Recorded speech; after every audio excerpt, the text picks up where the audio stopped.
adi nga anak ko yan na may dala ko i-share iyo kay dida kasihan mga unang adlaw permi kasi ako peraw tapos kulang kasi ako yung katurog. So sanglit nagkaka-breakout sa kung nga nagkakamian akong mga pimples. So adi man o kitaan niyo. Di madakas ako ginturo sa di man o. Tapos may dak nga di mga nanunurok, mga pimples nga di. So ayan, diri po talaga makinisit ako na wong.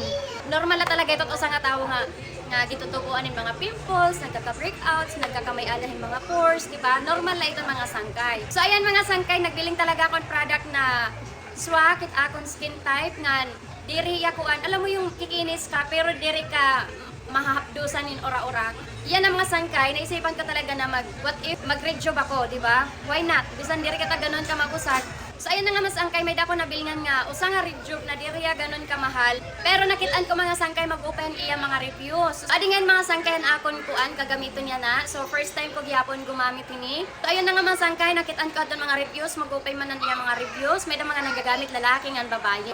Igta-try ko gihapon ini mga sangkay ini nga rejob set or Kinis Rejuvenating Set. So may danay niya sabon, may danay niya toner, tapos may danay niya sunscreen, tapos may danay liwat niya pan night cream. Adi man niya mga sangkay, papakita ko ha iyo. Ayan mga sangkay, doon mga karoyag mag-try hini. Click the yellow basket na. Bye!